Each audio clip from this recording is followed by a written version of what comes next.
This recording is protected by copyright. No part may be reproduced without the prior permission of the University of South Australia.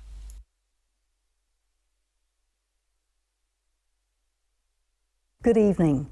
I'd like to start by acknowledging that I'm meeting with you from the traditional country of the Kaurna people.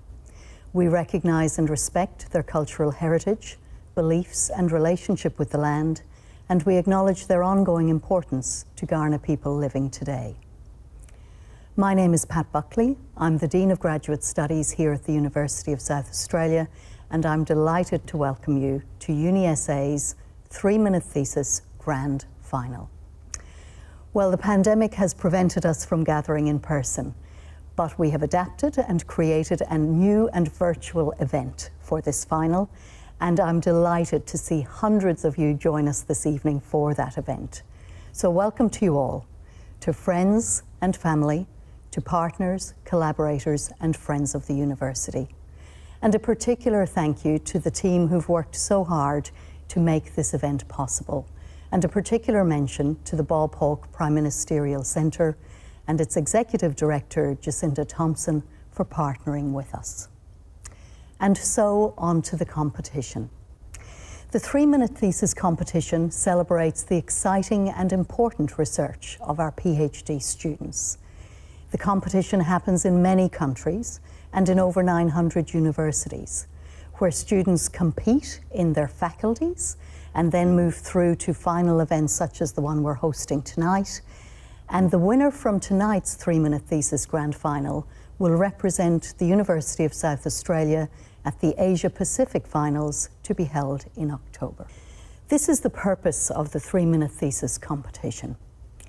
It's the ability to take complex research and communicate it in a fashion that a non-specialist, but an interested and intelligent audience can understand. In fact, the competition permits only one slide, no props, and presentations exceeding 3 minutes are disqualified. This is a summary of the judging criteria that our competitors will be assessed against. While we have a judging panel that I'll introduce to you shortly, I'll also ask each of you to take particular note of these criteria, as you will have an opportunity to vote for the People's Choice later in this evening's programme. The judging criteria are about communication and engagement. Was the thesis topic and its significance communicated in language appropriate to a non-specialist audience? Did the presentation describe the impact and results of the research? Did the oration make you want to know more? And was the presenter careful not to trivialize or generalize their research? And our judges who will be making those assessments are Julia Lester, experienced broadcaster and journalist, Jim Wally, Chief Entrepreneur for South Australia, and Professor Nicholas Proctor, Chair of Mental Health Nursing here at UniSA. Many thanks to each of you. And now to the most important people in our virtual room this evening, our fabulous research students. Our first presentation this evening is from Gabriela Diaz Guimaraes. Gabriela comes from UniSA Creative. Her supervisory team is led by Professor Ningu, and the title of Gabriela's presentation this evening is Minimizing Construction and Demolition Waste. Sustainability is a crucial issue in the construction industry nowadays. Solar energy, low-carbon strategies, green roofs. There are so many ideas and technologies to reduce environmental impact that we tend to forget that smelly, ugly problem at the end of the road: waste. The construction industry can be responsible for almost half of a country's total waste. In Australia alone, about 20 megatons of construction and demolition waste is produced every year. We all know that there are strategies for waste recovery, such as to reuse and recycle. But these options, although necessary and efficient, require transportation, energy, water, and site space. So instead of trying to deal with waste after we throw it out, why not try to avoid its production in the first place? Studies indicate that a third of construction and demolition waste is due to unexpected design changes and inappropriate decision-making during the project phase. With that in mind, I want to develop a computational platform that will help designers, architects, and engineers to take waste into consideration during the design phase of a building. But what does that mean exactly? Well, while the user is drawing up a particular project, the platform will basically tell them what the environmental impact of each decision they make will be. So if they choose a specific material for a window frame or a particular size of drywall, the platform will let them know the actual environmental impact of that decision, taking into account the waste that will be produced by it. I have already developed a conceptual framework that indicates the sources and factors of waste, as well as the materials that have the biggest influence in the overall impact of a building. Now, I intend to statistically refine the way we calculate that impact and assemble a friendly user platform for its use. The challenge here is to build a framework that calculates every type of waste that is produced by every single choice. Because construction and demolition waste is not only generated during the demolition of a building, but during the whole lifespan of it, from the transportation of materials to site, construction, any type of necessary refurbishment, up to the actual demolition.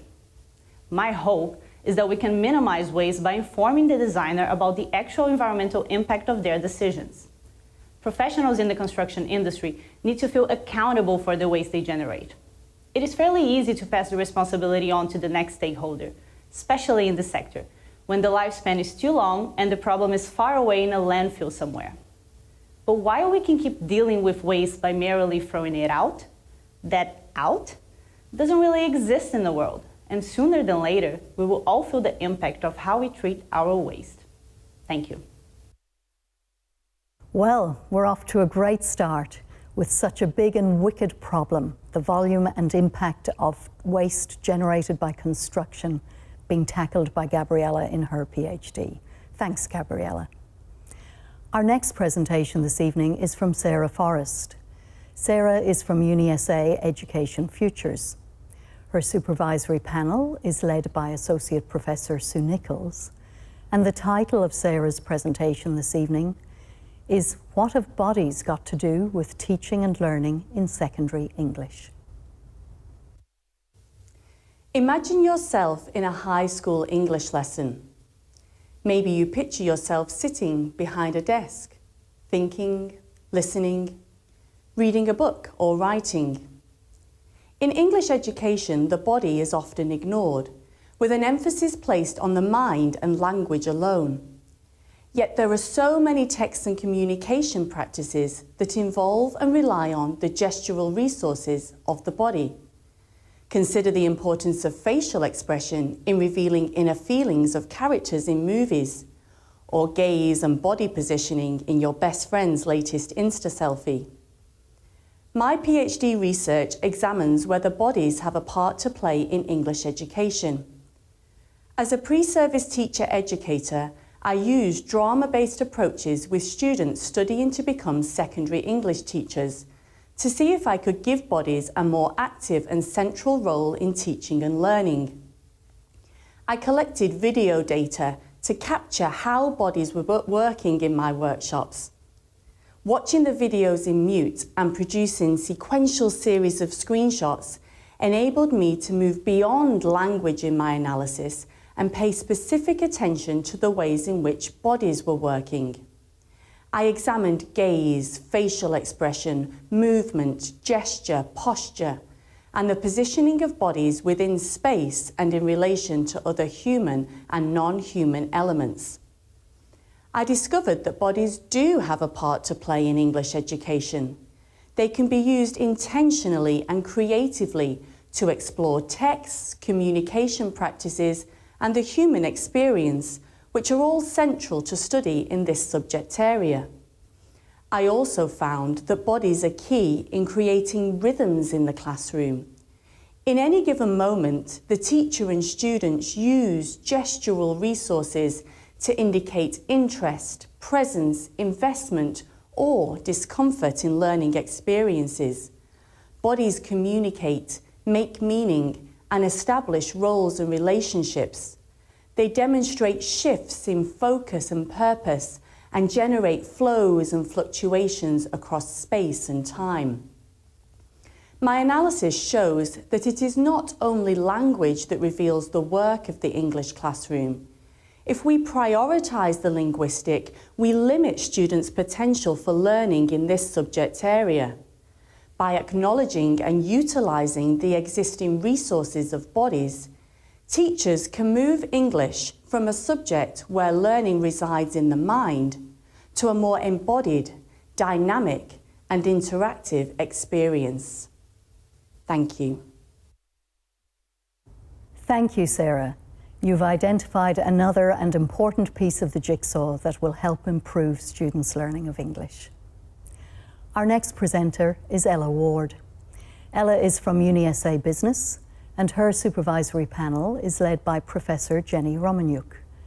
The title of Ella's presentation this evening is Same, but Different: How Consistency is Key to Building Brand Identities. If I ask you to picture a block of Cadbury Dairy Milk chocolate, what do you see? Do you see the colour purple, or maybe the white font? How about a gorilla playing the drums, or some silly kids dancing with their eyebrows? This combination of signs, symbols and design is what's known as brand identity. It's the unique brand look and feel that helps us to tell it apart from other brands. And actually, it's this brand identity that helps shoppers like you and I to find and purchase our brands in store. We're all busy people and we just want to get in and out of the supermarket. So we use brand identity elements like colours and images to locate our products on shelf, kind of like mental shortcuts. The thing is, these mental shortcuts only work when the association is strong in our memory. And there's one key thing that determines this strength: consistency. Brand identity elements that are used the most consistently across a product portfolio, like Cadbury Purple, are going to be much stronger in our memory. They're more effective at prompting the brand, which makes Cadbury's advertising more effective, and it makes it easier for you and I to buy those products. On the flip side, when brand elements are inconsistent or they change from product to product, the brand identity begins to fragment or break down, and it becomes an ineffective tool. So if consistency is such an important factor to building brand identity strength, why does it seem that some brands are focusing more on difference than similarity when it comes to designing their products? Why do some product portfolios look like Coke, while others look like Red Bull? I decided to find out. I downloaded product images from the 4 leading grocery retailers in the UK, then coded them for their branding content, like pack materials, logos, colours and images. I adapted a concentration ratio from economics so it could compare products within the same brand portfolio to reward uniformity and pinpoint inconsistencies. By doing this, I was able to generate a new measure of consistency that rates brands on a 100-point scale. I looked at over 1,000 different products in 9 categories and applied my metric to 125 brands. I discovered that logos are the most consistent brand element across a portfolio, while the #1 source of brand identity fragmentation is colour. Overall, portfolio branding consistency was just 65 out of a possible 100. That's only 1 mark higher than a P1 or a passing grade here at university. My research helps real-world brand managers to measure their portfolios and provides a best practice framework to building brand identity strength. Because you have to ask yourself, when it comes to the success of our brands, is a passing grade really good enough? Thank you. Well, I think we knew there was a science behind marketing, and how interesting to see what maintains and what disrupts a brand identity. Thank you, Ella. Our next presenter is Sam Tebek. Sam is from UniSA Allied Health and Human Performance. His supervisory panel is led by Professor John Buckley, and the title of Sam's presentation is Heat Stress: Application for Elite Athletes. For endurance athletes who compete in hot environments over a long duration, heat training is a hot topic. This is because decades of research has identified the many beneficial physiological responses that occurs within our body which improve endurance performance in hot conditions. But what if there was more to this than meets the eye?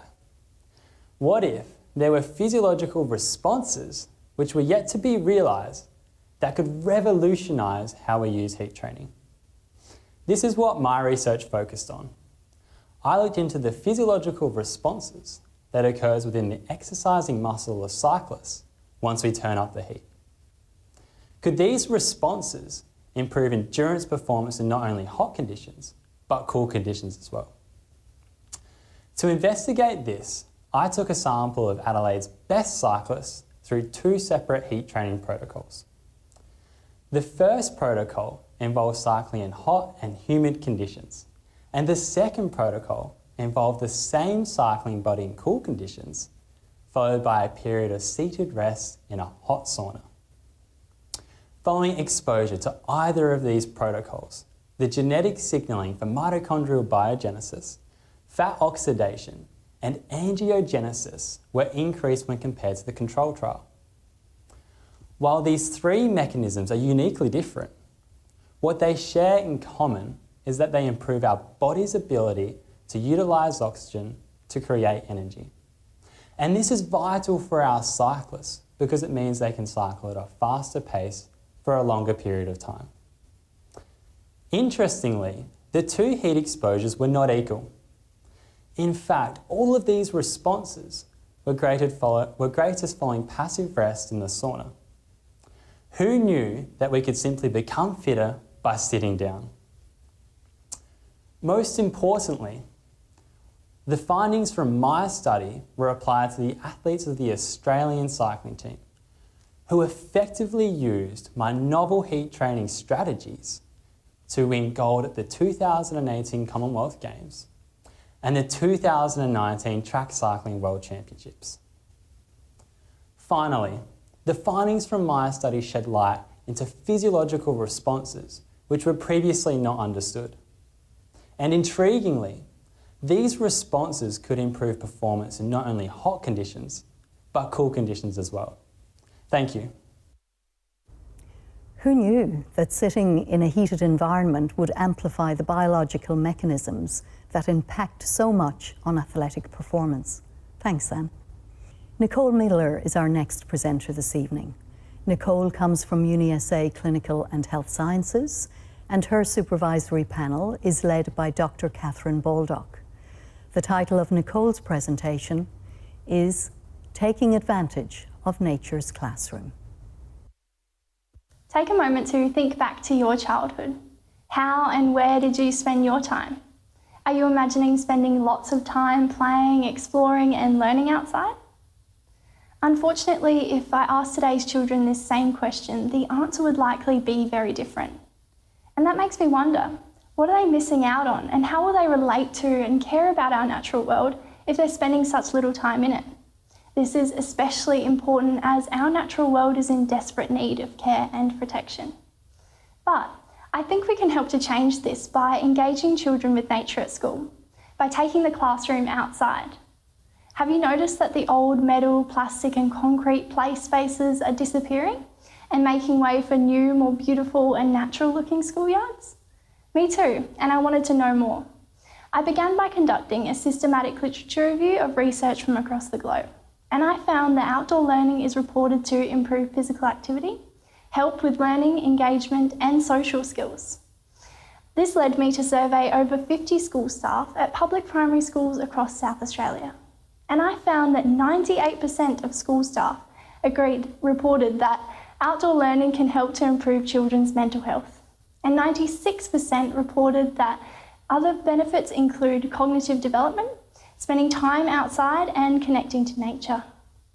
I also found that 63% of these schools had already added these purpose-built nature spaces to their schoolyards, and a further 25% were planning or constructing one. And I realised that this is more than just a trend. I was also pleased to find that having one of these spaces wasn't just reserved for the most privileged schools. Having one of these spaces wasn't associated with where a school was located, its number of students or its level of economic disadvantage. However, sadly, I did find that these spaces aren't being used to their full potential. School staff reported that there are lots of barriers to taking learning outside. These include a lack of support, a lack of knowledge and confidence outside, and a crowded curriculum. I interviewed principals and teachers to understand these issues and experiences further, and I found that while there appears to be a wide range of benefits and large investments being made into outdoor learning, that this isn't enough to get children learning outside. We need to support and educate school staff on how they can incorporate outdoor learning into the school day. I'm now using all of this information in my final phase, where I'm collaborating with key stakeholders to create a set of recommendations for effectively implementing outdoor learning into schools. Because if our classrooms looked a little bit more like this, we can improve children's health and well-being today and create environmentally aware citizens for tomorrow. Thank you. Thank you, Nicole. You've taken us on a research journey from the childhood gains in learning when in nature to how those gains may impact positively on the environment in future. Our next presentation is from Siti Fitriani. Siti is from UniSA Justice and Society, and her supervisory panel is led by Dr. Carol Zufere. The title of Siti's presentation this evening is The Experiences of Parenting, Perceptions and Practices of Papuan Parents. Good evening. This is a Papuan father who is struggling to deal with many parenting challenges, including poverty, access to health, education, and gender inequality. We know that in Papua, around 3 out of 10 children are living under the poverty line and not attending school. 1 out of 10 children under 5 years old die, and 8 out of 10 children experience violence as part of parenting discipline. This statistical data only describe the surface of the situation, the tip of the iceberg. But do we ever ask Papuan parents about their stories? Do they have a voice? My research wants to understand how Papuan parents perceive and practice parenting.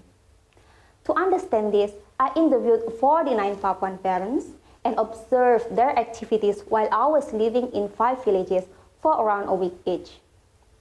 What I heard from Papuan parents, almost all of them consider education to be important. However, not all villages have schools, and they face financial constraints related to school fees and to relocating to other villages where there are schools.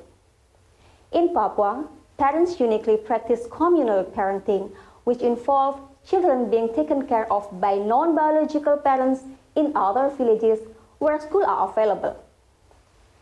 Similarly, health facilities and personnel are not always available and affordable.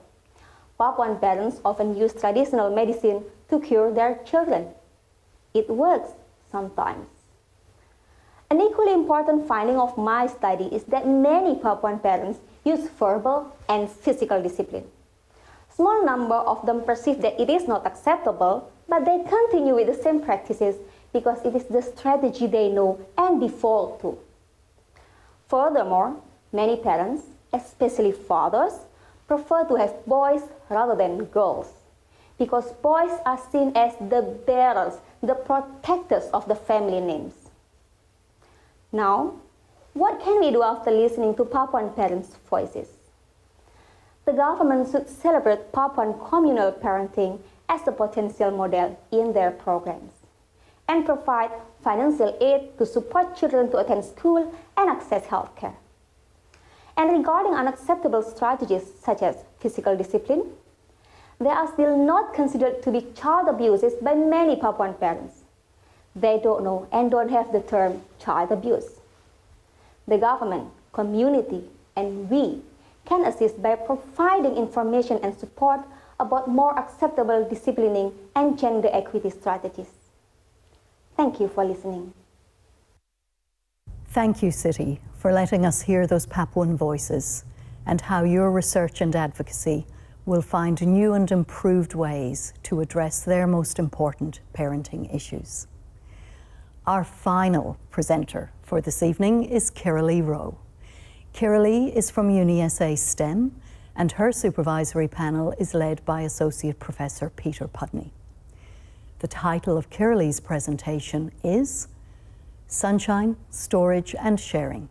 Cleaner energy generates better communities. Good evening. In which of these two groups of houses would you rather live? The group on the left or the group on the right? If you said the group on the right, you'd be the same as me and many other people in the world. In that community, they have smaller houses and larger shared spaces, which encourages them to communicate, and this creates many benefits. This way of living has been done in times long past and is currently done in a small number of places in the world. But why aren't there more of them? What stops that group of houses on the left from becoming that community on the right? To help this transformation take place, I've investigated one important resource necessary in a community: energy. I've asked myself, is it possible to set up a community so that they get cheaper electricity and source most, if not all, of their power from the sun? If people form a community, they can share solar power before they import or export to the wider electricity grid, and this gets them cheaper electricity bills, given enabling policies are in place. Retirement villages are a good example of a community that can share solar power, and this demographic is particularly interesting given the ageing population in the world. But is there even any difference in electricity use between retirees and the general population? I mean, they sit around all day boiling the kettle for cups of tea, don't they? Actually, for the large number of samples I've analysed, there is no difference in the daily pattern of energy use. So, how can I help any community who is sharing solar power maximise their use of it? Well, you may know that the electricity use of most houses peaks in the morning, dips and then peaks again in the late afternoon. So if we were to face our solar panels to catch the morning sun and some to catch the afternoon sun, we can better match those peaks with energy generated from the solar panels. Using data from an eco-village in South Australia, I found that if each house in that community had a 1.5 to 3 kilowatt sized solar system on their roof, they were better off facing their panels in these directions rather than north. So fantastic, we have a community that's sharing their renewable energy, they're maximising their use of it and they're getting cheaper electricity. But hang on, we're sharing renewable energy here, but not every house necessarily has a solar system on their roof. And given individual houses use different amounts of energy, how can we fairly divide the community electricity bill between the houses? Well, I've worked that out too. Using 6 concepts of fairness, I can achieve a fair bill for each house in 3 easy steps. My work shows there are better ways of structuring communities which can have more sustainable and cost-effective energy use. Thanks for listening. Well, we started the evening with waste generated by construction, and we finished it with better bills for better communities. Thanks, Kirrilie. It's great to know that the barriers to improved community living are being tackled by your research. And that was our final presentation of the evening, and now we are going to move to the judging and the judges' deliberations. So the judges have viewed all of the presentations. They have deliberated. I understand it was close and took them time, but they have indeed made their decisions. We're awarding 3 prizes this evening: first prize, second prize, and the People's Choice. The judges, of course, have determined first and second prize. So the runner-up in this year's 3-minute thesis competition, who will receive $1,000 to support their research, is Nicole Miller. Congratulations, Nicole. And now, drum roll, first prize. The winner of tonight's 3-minute thesis competition, who will represent the university at the Asia Pacific Final and takes home $3,000, is Gabriela Diaz Guimaraes. Congratulations, Gabriela. And now it's your turn to vote with the People's Choice Award. On the slide, you can see a website where you go to cast your vote. The website is unisa.edu.au/3MT. When you go there, you will see all of the participants this evening. Select the participant that you most enjoyed and click Submit to Vote. You can vote any time between right now and Wednesday, the 2nd of September. We will keep the site open for your votes. And that brings us to the end of our grand final event. Thank you so much for joining us. Thanks to those that helped, and of course, a wonderful and rousing round of applause to our fabulous research students. Good evening.